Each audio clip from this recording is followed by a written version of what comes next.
www.potonapoto.com www.potonapoto.com www.potonapoto, ça dit que toi na poto, tu continues la kaka na poto avec la mine d'ombre, babi moto epela, moto epela na poto kembo kembo kembo alege moyo lele. Keboyo mama, alege boyo lele, tobine la gangolo na hosana, kebo alege boyo lele, poto na hosana, kebo alege boyo lele. Je m'appelle Cynthia Kams et je viens de vous parler de la part de CPLA TV. CPLA TV est un décodeur qui a mboka partout vous a congolais de la diaspora. Au sommet CPLA TV. Et ça, ma chaîne Nia Congo, P.A. Congolais. Que ce soit RTGA, que ce soit RTNC, que ce soit P1 TV, aussi Bundesimage, Genesis, Press Play. Donc, ma chaîne est appelée Yaba Congolais, P.A. Congo. Je suis du nord au sud, de l'est à ouest. Je suis sa promotion à 115 livres et 6 mois d'abonnement gratuit. Vous savez quoi, tellement de clientèle. Et puis, souci à ces plates, ça va client, la non. Promotion à 115 livres et 6 mois d'abonnement gratuit. Cette fois-ci, juste pour vous dire que dans le stock, tout ça est belleté. Mais ça sera limité, c'est vraiment limité. Vous allez belleter beau benga pour consommer des décodeurs à ces maman, et ce qu'on a vu nos pays pour filmer, que ça sort en lingala en français et en anglais. Film nigérien, il y a congolais, africain, comme ça, papa, tout cas, si binopé, tout télébino, chaîne, il y a sport, donc football 24 heures sur 24. Aussi pour les enfants, bien sûr, tout cas, si binopé, on a pensé à vous. Vous avez aussi les chaînes des enfants, que ce soit en anglais et en français, et ça pour la Nakati. Donc, toute la famille de partout, n'importe quelle génération, vous recevez la Nakati et aussi gospel, évangile 24 heures sur 7. On va la miniter, beaucoup ça peut miniter, mais contactez-nous dès aujourd'hui, dès maintenant. Quand on est besoin de vous avez un numéro, votre team de la biso, va coordonner la bino et puis biso peut team de la bino, CPLA TV. Donc qu'est-ce qu'on fait? Acheter CPLA TV. Merci fidèles internautes, vous qui nous suivez partout dans le monde, nous sommes bien sûr www.potonapoto.com, le site informatif, ensemble avec Prince Bakali, l'espoir de la presse. Nous sommes également sur Potonapoto TV, une chaîne YouTube informative. Merci à toi, l'ami de Vomoussaro, les Big Boss, les patrons de cette chaîne YouTube, Potonapoto, parce que grâce à toi, nous sommes opérationnels, une grande équipe Potonapoto Kinshasa, ensemble avec Prince Bakali, l'espoir de la presse. Et à la caméra, là, derrière la caméra, j'allais dire, nous avons Steve Labé. Hein, grâce à lui, nous sommes vraiment appréciés par ces belles images. Et ce soir, j'ai un réel plaisir de recevoir pour vous mes deux invités. Ces deux invités vont parler en ce qui concerne la musique d'Héritier Watanabe, mais c'est les chanteurs, appelé autrement la Pulga Totorina. Moi, Prince Bakali, l'espoir de la presse, je l'appelle affectueusement, mais c'est les chanteurs parce que je le sais. Et on va en parler la musique d'Héritier, comme je l'ai dit. On va en parler également d'autres actualités qui nous attendent, ainsi que la musique congolaise en général. Mais avant cela, laisse-moi remercier ceux qui ont fait en sorte que je sois dynamique, toujours présent. Là, je vois l'éternel code mondial, le seul et l'unique code Yamboka Yaouli Moucheni via Petinaye. Alors, toujours ensemble, tour du monde, Yaouli Moucheni, merci beaucoup. Et je remercie infiniment Valérie Kachunga, la magnifique, la spéciale, la bourgeoise, moi c'est Yambongo ya solo. Et ce qui est ya règne, ce qui est Christian Kosité, c'est comment il règne. Merci à toi les nobles Christian Kosi de règne. Griffin Kosi, Étoile Kosi, Mama Yabana. Étoile Kosi, on a pour contrôler ma faire. Ce qui est à Paris, au monde a Médé Mackenzie Poutine. Il faut mon contour, il y a patron. Amédée Mackenzie Poutine, Mikolo Abi Prince Bakali, il faut qu'il y ait un 3 mois. Merci pour notre séjour. Et je remercie infiniment Carmen qui tamba la karma ou mokwenda futuka kwenda mwana lemba ya tongo. Asana mbonge belé mais le sambo belé peut toujours. Carmen qui tamba la karma ou mwana lemba ya tongo. Mais très sincère remerciement à toi mon ami personnel, l'homme des doubles Rolex en or, qui est Nimbumba Arme Lourd, l'homme des doubles Rolex en or, un jeune qui a beaucoup d'argent. Et merci encore une fois de plus à toi, Abdoul Mvondo, l'Mvondoske, Dr Kinkani, les bourgeois, via Bayanaye, via Petinaye, j'allais dire. Et comme je l'ai dit, je reçois mes deux invités. Je commence à la personne de Nicolette Bondonga, qui a parlé la fois passée concernant l'artiste musicien héritier Watanabe. Donc c'est une dame, elle fait, et elle est commerçante, j'allais dire. Elle a un salon de coiffure, un salon prestigieux dans la commune de Kinshasa, centre-ville, une commune mère, un salon qui s'appelle déjà Double House. Pourquoi Double House? On va en parler aussi un tout petit peu concernant ces salons, parce que c'est un salon influent. Alors, sans plus tarder, bonsoir Nicolette. Bonsoir papa. Alors, partout dans le monde, c'est pour la deuxième fois encore, on est sur la chaîne YouTube Nabiso, Potonapoto, et puis un grand site international, www.potonapoto.com. On a fait merci Minka Nabato Bazo Yambinga, Oyambinga, et puis caméraman, Nandi Konanga Tozamé. Merci beaucoup. Lelo Yobamounoussou pour la deuxième fois. Tu viens parler de l'artiste musicien héritier Watanabe, mais c'est le chanteur. Et Sengonayo, l'héritier, tant que fan. Et Miso Liboso, Ranma Badbabengaki, Ozagi Bapel. Au Beninga Lissusobi, Prince Bakali, tout ça, la deuxième émission, toujours. Dans l'obéla héritier Watanabe. Héritier Mtatindio, Olobelaye, où aux fans, aux passionnés toujours de la musique, aux Anabambon, d'ailleurs, aux femmes d'affaires, aux commerçantes. Impression des années, Olobela toujours, Kaka héritier. Nalobela toujours héritier parce que héritier ça la kama bien. Oui, ça la épousa, ngakana liboso devant la télé, nalobele ka ko témoigner au Yazali.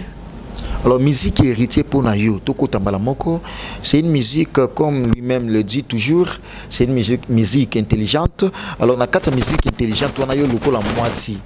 Est-ce que tu te retrouves avec sa musique? On se retrouve parce que ben salité ça atteint. On se retrouve vraiment dans la musique héritier parce que zongi sanga vraiment na makamba bien.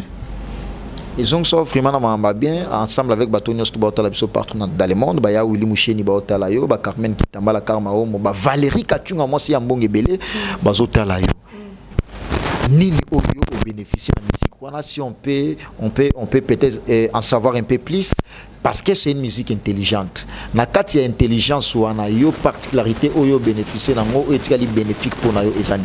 Bon, net na chanson BM, na suma makambo ebele. Bon, on a des on a vu qu'à côté paro eza qui Congo c'est beba nango kala balingate batuni bale balingana donc azolo bebele ben salité zate. Vous amoureuse? Oui, nous sommes amoureuse. Ah, Bakali. Bon, moi si bonaz bezanga kozala amoureuse vraiment. Voilà, mon CP nous à moi côté asuka na balingate batumi bale ba CP balingana. Donc ba jaloux balingate ba mona par exemple ngana ya Willy Moucheni nenga linga petit ne Prince Bakali boye petit mo bon ya Willy Moucheni na linga kanga ba linga kate ba Valérie Kachunga grande sœur propre ba linga ngai ba tu ba sepela kate ba Carmen Kitambala ba Ambrose tête Diasunda leader ya Liège Ambrose les Bogards ba linga kate yo qui beaucoup plus dans mon contexte wana c'est cosa très amoureuse. Ok, so Nathalie Mingue Richard Zolobela Minga moi sambalte. Lorsqu'on dit deux personnes et ça ça signifie bah moi sambalte et signifie compléter. Amour morobo, aimez-vous les uns comme les autres, comme le dit la Bible. Bongo, alors bien on a des choses, alors bien on a des contextes. Ça totalement bien. Tout comme pas kolobela amour il y a intimité. Tout comme pas zolobela amour dès l'enfance. Merci beaucoup Nicolette Bondonga. Alors Lelo Oyo, héritier, artiste 2017 a été très bien pour l'artiste ministère héritier Watanabe. Tout le monde a eu Radma et orchestre et puis la production a été, tout le monde a Radma et orchestre dans la production. 2018 a bel et bien commencé. Tout le monde a quelques production soit ça va choquer ça qui est en Afrique du Sud au lobby qui a un peu beaucoup plus. Alors année 2018 et bandit tout ça dans deuxième mois il y a année tout ça dans mois de février. La production est en programme mouvement est en na côté na actualité mususu.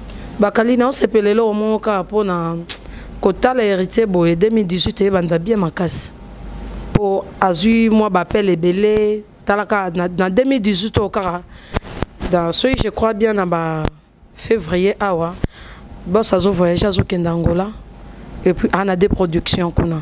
Bon, pour na koloba mingité, alors na Afrique du Sud oyo Héritier Kenda qui a bété showcase mo wana, alors et marqué Moutounios surtout et c'est pas ici Moutounios. Showcase auto qui n'a pas danseuse.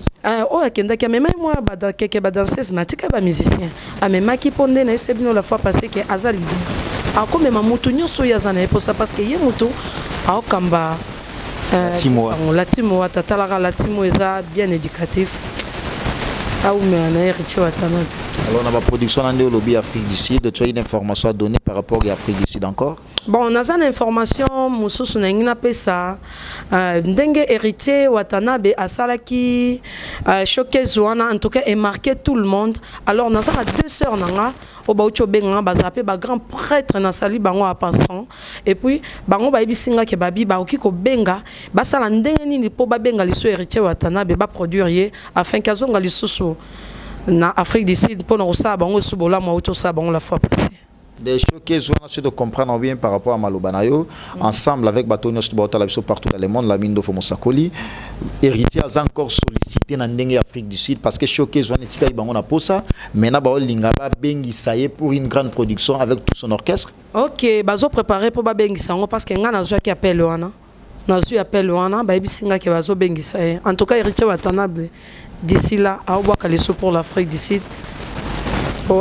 Production Afrique du Sud, c'est bien bon, c'est à féliciter parce que artiste atiki ba fan na posa mais ba sengé lisusu. C'est comme ça que la musique évolue. Il faut tous aller na batu ya ndenge wana. C'est déjà une chose importante comme on a dit non bana basi basana ba mbongo na bango mais ba bengi Niklet Bondonga parce que baza ba ndeko na ye. Batuni ndenge nini toko sala pour que Héritier zonga lisusu auto produire. Alors Togolukato orienté bango na bureau pour que makamangé les kanenge les kana procédure vraiment avec bureau mona na ba Charline Pakalingomba au mona ba CG Chali au mona les staff d'Héritier Watanabe ensemble avec lui-même les patrons de cet orchestre relativement qui Héritier Watanabe pour que mamango et les kakitoko toujours pas s'appelle ça ba congolais ainsi que ba africain mususu obozana o na basana ndenge Afrique du Sud j'allais dire. Alors concernant la production au Angola au Lobiano obi des grandes productions dans mois de mars ou février. Non, ça juste quand en février. Ils en février. Bakali, au moment que Anno et Bandi Matata. Est-ce que vous comprenez qu'il y a Anno et Bandi Matata? On a mon imbala morane Bandi, mbala moko Bangola. Afrique du Sud. Et puis, et le réseau comme Sanga, boss live avant d'arrêter. À ça, il a appelé trop Congoté. Koto Babenga, Koto Babenga. Ah, ça, l'Angola. Pour le février, il y a l'Angola, ça a des productions. Nandenge Angola. Nandenge Angola. C'est la production, c'est de comprendre bien. Et ça va production moko où ils accueillent. Batu bazo zelango pe na Angola na auto Hollanda Angola mo awa un artiste musicien congolais auto beta pe na Angola est-ce qu'Angola o Héritier Watanabe o kina musicien na wana bo bangela ngode ah il y a la fois passé to bangela atin ezaki una bate bele babima na télévision ba lo bababi ote ngai soki Héritier beti na Angola c'est que papa la ngai fa la muka to mona pe Héritier panza Angola ba papa pe batu la muka te ni ba mama na bango. Alors Héritier le quoi zaka moto na tembewa tagoga en tout cas au mérité pour nanga na osenga il faut panza Angola concentration ebele yo mo ebikando se pe sa biso ba fan na tala ka eza pamba te Niklet Bondonga abimio na télévision ebisa OK ozali au mérité. Merci beaucoup. Elle s'appelle Niklet Bondonga. Elle n'est pas seule, comme je l'ai présenté. Elle est patronne, commerçante. Elle est responsable aussi d'un grand salon influent, un salon qui se trouve, j'allais dire, dans la commune de Kinshasa, une commune mère, précisément sur Kabinda, entre Kabinda et Wangata. C'est là où se trouve ce salon de coiffure influent. Et elle n'est pas seule. Elle est accompagnée avec un monsieur à la personne de Gouvé Belou. Donc un artiste musicien aussi qui est aussi il est aussi influent ici à Kinshasa. Un artiste musicien, oh cela a eu nos plaisir la fois passée. Atalabinon, en tant qu'artiste musicien, a accompagné toujours Niklet Bondonga. Parce que Niklet, est-ce qu'elle a la productrice naïe? Est-ce que Niklet a la partenaire naïe? Toutes ces questions-là, vous allez savoir ça tout au long de cette grande émission chez Prince Bakali, l'espoir de la presse. Nous sommes bien sûr Poto na Poto TV, une chaîne YouTube informative et un grand site international, www.potonapoto.com, ensemble avec la mine de Vomosako, les big boss, les patrons de ces sites et notre première dame. Flossi la belle des belles, la première dame de Paris. Ah, Paris. Flossi la belle des belles, Zawana. Va contrôler toujours ma cambo. Qui ça considère ce que même qui sont considérés ce que comme irente. Griffin Kosi étoile Kosi mama ya bana. Angèle Bouton la kati ya Luanda. Angèle Bouton va faire ango yango yo. Chico bébé fouille de Panama. Au monde pe kuna ba Mireille, hein, au monde ba Mireille ma foi la Mayinga toujours na kati ya Paris, Mireille Mila le joli mbayi. Ah, via petit na joli mbayi. Merci beaucoup alors artiste, hein? Bonjour. Bakali, Prince Bakali. Bonjour, Nderonangaï. Batalo partout dans le monde pour la deuxième fois on est émission Prince Bakali, l'espoir de la presse. Impression les années on est encore pour la deuxième fois en émission Nangaï. Au moni ndenge na ebisaka yo ba journaliste bazali. Ko bazo ba vérité bazali. Ko boteka ndunda pe bazali. O pe balona randunda bazali. Mais yo zolo na masolo. Prince Bakali moni na mboka oyo ezana bato ya bi secret na bato ba bi ndosa na bakolo bambongi mon biso ba découvrir oyo tozana bambongi vraiment lelo soki nazongi lisusu ndeko na ngai parce que ba jeune sœur ba jeune mère ba maman ba en Afrique ba en Europe ba comprendre grandeur artiste na bango ba komeli nga na ba Facebook ba koti ba beti belu découvrir ba komi ba komeli nga na ba Twitter ba komeli nga na WhatsApp.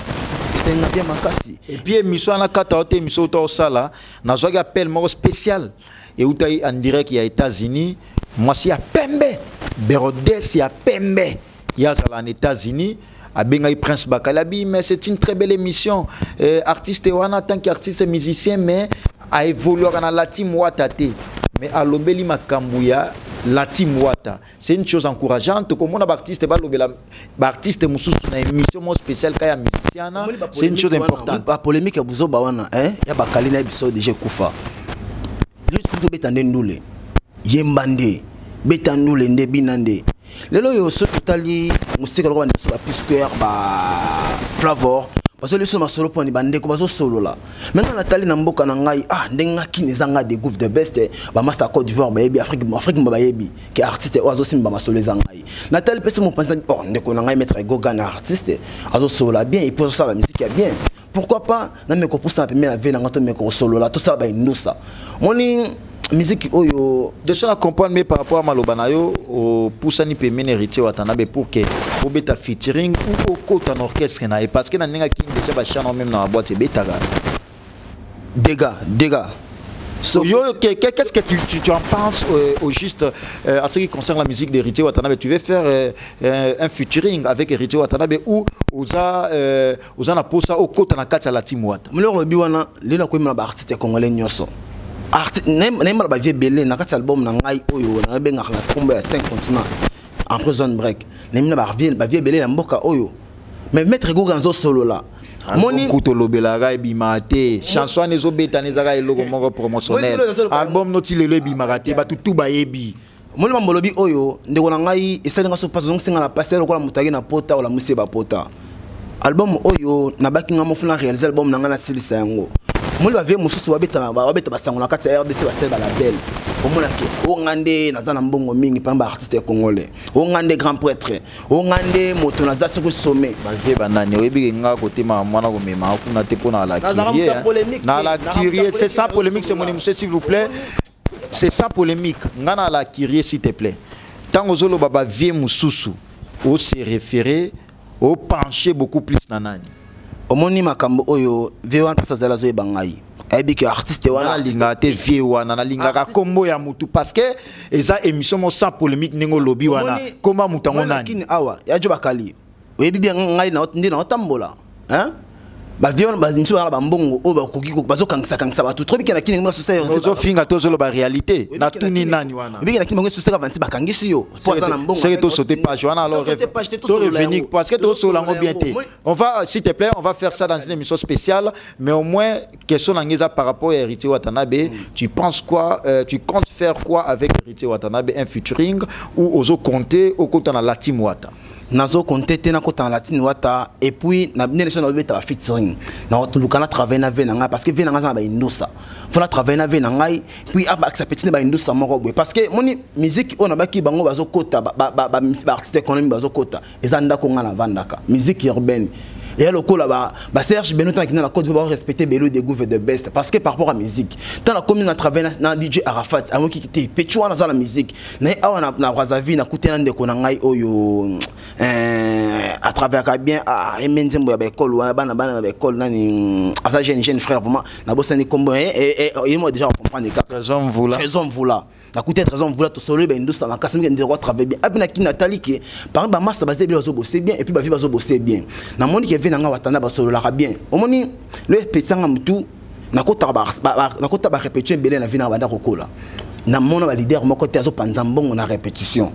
mission yembi ba pesi mbongo so tala oh mais ve oyo osaka na mbongo boy ndenge ni c'est ka na mbongo mingi mais etalinga te mbongo na miki vezo solo la bien bon ngape fona solo la ba solo la yo mais non le par rapport à l'album nanga izo umela oui pourquoi ngana ba album nanga na 2017 na bandi ko réaliser ma pardon prince Bakali on va parler sur ça s'il te plaît au pe sa programme wana ya yo au pe sa programme wana ça ya album na yo mais en ce qui concerne l'artiste musicien Héritier Watanabe et logo okamwate ninga lobi ki akene répétition à panza imbongo moi je l'appelle artiste musicien mécène parce que azala na souci à batuba évoluer tellement azala artiste moko qu'est-ce que je peux dire moko tellement qui mangai mais egoya nango ambrose tête diasuna leader yalès les plus beaux et Valérie Kachouga la magnifique la spéciale la bourgeoise moi c'est mbongo ya solo l'éternel corps mondial ya udi moucheni via petit na ye Christian considéré papa na Griffin Kosi hein étoile Kosi mama ya bana sans oublier Amédée Mackenzie Poutine Sandra Maya de Panama faut mon contour ya batu ya mbongo hein Angèle Bouton na kata Luanda Nicolette Bondunga na ki commentaire ya ndeko nozana ensemble Belou de Gouvé wa sololi en ce qui concerne l'artiste musicien Héritier Watanabe. Toi tu es tout le temps avec cet artiste musicien, toi tant que commerçante et puis au CP la musique Héritier Watanabe mingi prévané au Lukaro ça espace pour que le belama mérité. Aux autres fiers aux artistes musiciens au accompagné à Kayo ou à la partenaire na yo. Moi question de curiosité. Bon, question de curiosité, on peut répondre par curiosité. Et ça que ce qui a encore tout comme pas cause à partenaire. Ah, ça peut partenaire moi. Mobile na yo. Non, ça mobile na. De yo zana pour que de ce le partenaire na sur les plats et soutien. Bon, celui n'a partenaire, alors il y a encore sunganga, pe Nicolette le baboye pour linga Héritier. Alors, tu évolué par rapport à l'actualité na biso, to moni Latim Wata ba toujours animateur moko munene à Outil Maison Mère. Pour ne pas cacher les noms, c'est à la personne d'ambulance, un grand animateur qui a fait la pluie et le bon temps il y a 7 jours de la semaine. En plein succès, à Longwe, Wenge Musique à Maison Mère, à Latim Wata. Bon, je vous les promets déjà, fidèles internautes, vous qui nous suivez partout dans le monde, bah, image est ali déjà. Alors, Nicolette Ponayo, comme un grand animateur à Longwe, côté Héritier Zalaki, à Landé Héritier. Parce que Missa, mais on a une minute, on a belé au Landé Héritier. Vous commentez en comment? Bon, on a moni à Landé parce qu'il y a une place de stabilité. Oh, demandez à Betty, 7 jours de la semaine, on a succès à Nyamaboye, qu'on a stabilité Zalagiti. Bon, d'accord, là, la témoin est aussi que tu as parce que cette stabilité, c'est qui qu'on a makamala, mon pèse, qui a quitté. Donc, départ, il y a instabilité dans la maison. Bon, il y a Bakali. Pendant que tu as Kembi, ça l'a ici comme Echolaka. Et si que autres choses ont lundi. Ni no golo bela bateau ba lo bela non comment ba misa maison mais ba lo ngaka maison mais ba ya la team Wata tout le monde a un côté stabilité on a sur les plans musical. On peut comprendre ça comment parce que Héritier a une formation après ça qui m'a camboué après ça m'a camboué ndenge ya maison mère tout le monde a un côté sur les plans financiers mais sur les plans musical qu'est-ce qu'on peut comprendre par là? Tu vas comprendre que musique oyo orchestre est un éducatif premièrement et puis deuxièmement na le banet héritier en organisation mon makas. Preuve année ceux qui y moko azate que le quoi ça la paix Paris mingi comment nango le quoi nzela mo ya sima. Donc azala ceux qui nga na zaraso na kei comment dire so na kei répétition. Ceux qui na commis une répétition même si leader azate batune bazalaka organiser musique calme même camion sur le cas le quoi leader azali répétition luxueuse en tout cas on a pena balobela ngote parce que ben preuve ezali. Merci beaucoup la télé, c'est l'État. Nous sommes vraiment pratiquement à la fin de cette grande émission ensemble avec Niclette Bondonga puis Belou de Gouvé. On a tout parlé concernant l'artiste ministère Héritier Watanabe, mais on ne va pas clôturer ça comme ça pour que Bapé Saba Vina Bango Yasuka concernant cette grande émission, la mine de vos les big boss, les patrons de ces grands sites internationaux, www.potonapoto.com. Abonnez-vous parce que c'est un site informatif, c'est une chaîne YouTube informative avec Prince Bakali, l'espoir de la presse. Boyebi Kesogi Nazana. Maman Tamola avec plaisir. Alors Niclette Bondonga Tomi vraiment pratiquement dans cette émission Nabiso. Moi si y a Pembe Berodes, si y a Pembe en direct des États-Unis à Zotalayo parce que yo osa femme d'affaires, osa commerçante. Message européen partout dans le monde en ce qui concerne l'artiste musicien Héritier Watanabe, l'artiste le plus sollicité dans Mabete tant que journaliste. Je dis et j'affirme. Bakali, limbisa na ebiso na bosa avec lomo. Bana kin bana braza, leader na biso to linga mingi pona ko informer bino a ok Lubumbashi. Kande na ebiso ki ne bandi mabe yelinga lisusu. Dans ok a ok Lubumbashi. Kana février makambo ka oyeye ah leader umela. Bakali oza mutuna.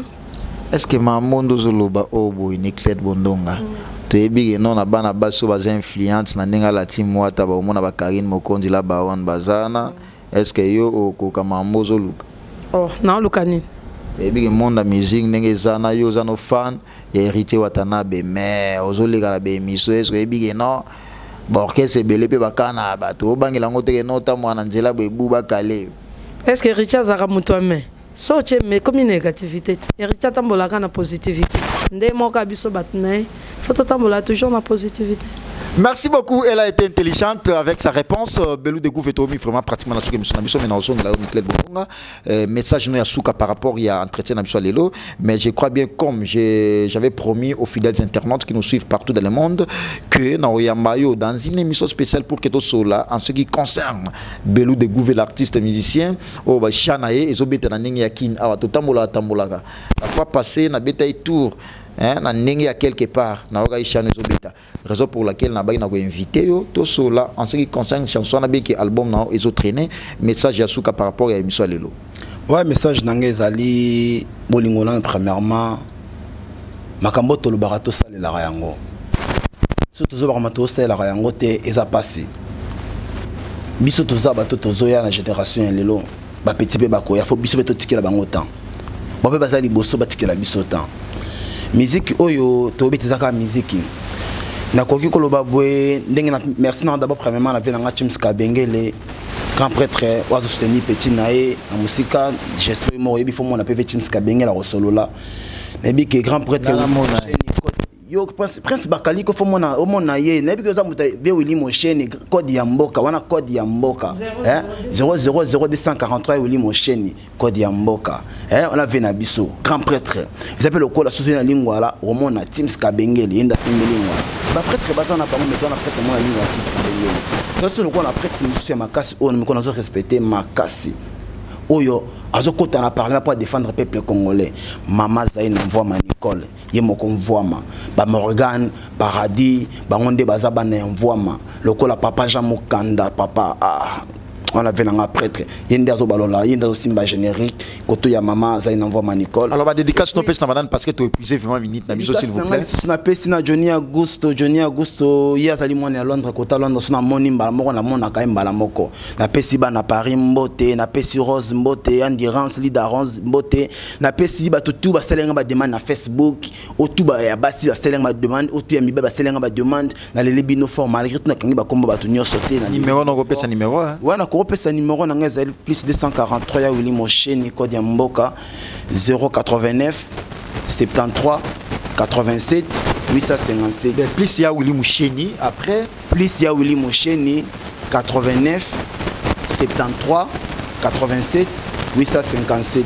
Mais yo yebinga naza montalolaka. Et au salango ça la biso plaisir wana na souka émission na biso. Alors c'était l'artiste musicien grand réalisateur. Steve Lado. Ah oui, c'est Steve Labé. Steve Labé, c'est un boîtier na bien grand. Parce que moni et puis Christian Kos de Rennes Christian Kos. Dernière fois que ça de Rennes.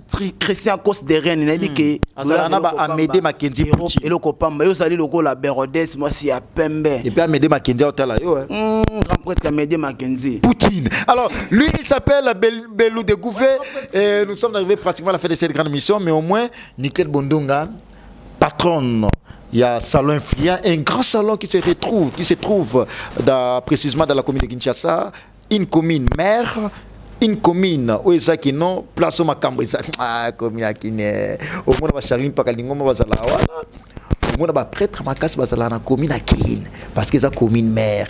Amédée Mackenzie Poutine a émis Makambo au Christian Kos de Rennes. Père il y a Créfine Kosi, maman ya bana et toi en Kosi azala wana. Amédée Mackenzie au monde Amédée Mackenzie azalawana na centre maya de Paris Chico bébé il dépend na le président Dani Chandou wana leader ya comme le président Dani Chandou moi na mukiaza na mbonge belé azala na Chine le président Dani Chandou contrôler va faire encore toujours babi kala trote na katsa mabili Niclette Tomi vraiment pratiquement na ce émission na biso mode de la fait par rapport à émission et puis message européen ça na héritier watanabe mais c'est les chanteurs la poule. Bon moi de la fin ngezara na lingi bino mingi bana kin bana poto monde entier na lingi bino mingi bato balinga héritier c'est que baza connecté parce que héritier pas en connexion alors ndenge bisaka prise na biso to linga ke mingi leader na biso leader umela nde nzamba kela o kitoko akela présentable ndenga pe sombe ba rose makamno nyoswe ke kaliboso mingi olobezate. En tout cas, qu'on change l'unité.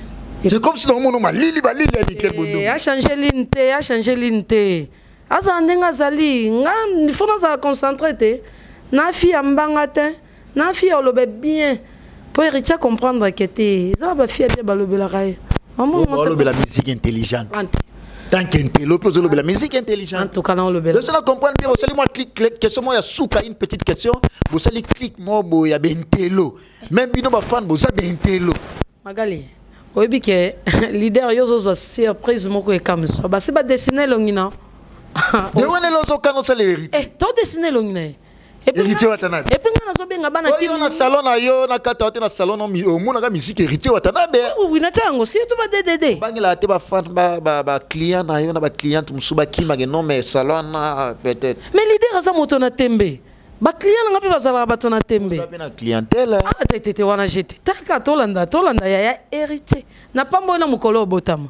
Merci beaucoup pour continuer à dédicace au président Banani parce que Nadine Bondonga aussi collabo na ye à la mission Nadine Bondonga appelé autrement Yana Nadine. Alors on a clôturé dans la dédicace au président Banani. Ba dédicace na na opesa na prêtre zama ko zaina envoiement. Na osenga bana kin tout monde comme nini? Zaina envoiement pour prêtre zaka. Ba balete pour na loga mwana pe azala. Tete. Biso to cha différence. Ya za mama ya mwana. Te ya za mama na Morgan. Yaza voima aza mwana te a dépendre na mutu te a dépendre na mutu te e yaza en solo dollar otala ke na soni alors ba ya Willy Mosheni ba otala yo code mondial tour du monde ba Valérie Kachunga moi si ya mbonge belé azotala yo ba docteur Kinkani le bourgeois docteur Kinkani le bourgeois makamango yango yo e ya na bosante docteur de bourgeois Kinkani salam belé Kikan en tout cas ya James Kabengele petit na oyo aussi sang. Merci beaucoup, nous sommes arrivés pratiquement à la fin de cette grande émission ensemble avec Prince Bakali, l'espoir de la presse. C'était un réel plaisir pour moi de vous savoir très nombreux en train de suivre cette belle émission ensemble avec mes deux invités, Niclette Bondonga puis Belou de Gouvé. Mes deux invités vont clôturer l'émission. Na moi et Loko Moko. Et ça, nous fait plaisir parce que l'artiste Missa Zawana, mais Nickel Bondonga aussi va y ajouter. Et Logo Moga Baxinango. Mais quant à moi, Prince Bakali, retrouvez mon prochain numéro avec les mêmes plaisirs. Abonnez-vous massivement sur cette chaîne YouTube informative Poto na Poto. Merci la mine de vous, les big boss, les big prophètes, patron, l'homme de la pièce maîtresse, Flossi la belle des belles, la première dame de Paris, Prince Bakali, toujours l'espoir de la presse. Allez, Boyo Kabango. Boyo Kabango, na moye loko ya suka. Merci beaucoup. Ngana lela malela ngana pona tolapana seleka tovanda kino suka liwa watake na ye nasina kaka yo nakata dictionnaire a motema nanga soki olingi bomba ofungola wato talanga lettre yango zo signifie se goga musique intelligente wata umela e mbebo rose biso bafane toleli e wata umela o mérité là tu mérites ça vraiment biso ba vrai chéri na bengi bino ka lobby en tout cas to soutenir wata moi mobali o ba pambola e utali buma mama na e utali buma papa na orchestre utali baba ki wata soyez béni la bénédiction de l'internel yango nga. Yey maman di la mounoué Belou découvre maman di la mounoué Ah di la mounoué Ah le baby no baby no baby no no Baby no baby no baby no no Mrr Dan shagweda Dobina gweda Kinshasa gweda Doki Dobina gweda Nzambe Betu bandombe tufutuka munjila tufutuka munjila bankulu wanga pendinga bamoyo yeyi biso mibali tolinga kabalinga biso Nzombo de pasi na fidélité attire la stabilité. Bon merci vraiment on ne konanga Nekleti Bondonga nayebi ki ya Prince Bakali merci vraiment bana poto to libino vraiment makasi artiste no belo de gouve de best talaka rande la zali bâtiment bricolé talaka bricolé on va ngana za bricolé mais aux artistes quand même mais aux artistes ya Willy Michel pas au monde ya Willy Michel pas au monde oko damboka zaina mvoama na lela kitoko taka yo solo dollar Niclette esthéticienne bien ngai changer makambo na biki produit petit na produit moko kino reproduire te boma label ngo baki label ezali boma na yo parce que ba jeune ba ça label ezo simba ve boma label hein oko pesa un peu bisous on mérite ah hérité babi na otala nga binote na soena mutute me na otala binote babi poto na poto poto na poto www.potonapoto.com ça dit que bilengela na ka babi biso na bango bokesene ezali ezali ko bokesene ezali ya bokesene makas poto na poto www.potonapoto.com Olingos information culture ya bale ya politique ya betano ka www.potonapoto.com na tunité to bomana oyebi pe bino pe potonapoto boalo yenge mekas tadi na personne no bambote bele na loba mingi te pema na moi sa zemi pema na auto sala avortement précoce www.potonapoto.com www.potonapoto.com www.potonapoto ça dit que toi na poto tokotika kaka na poto avec l'ami d'ombre babi moto epela moto epela na poto kembo alege mboyo lele kembo yo mama alege mboyo lele tobinela ngolo na hosana kembo alege mboyo lele poto na hosana kembo alege mboyo lele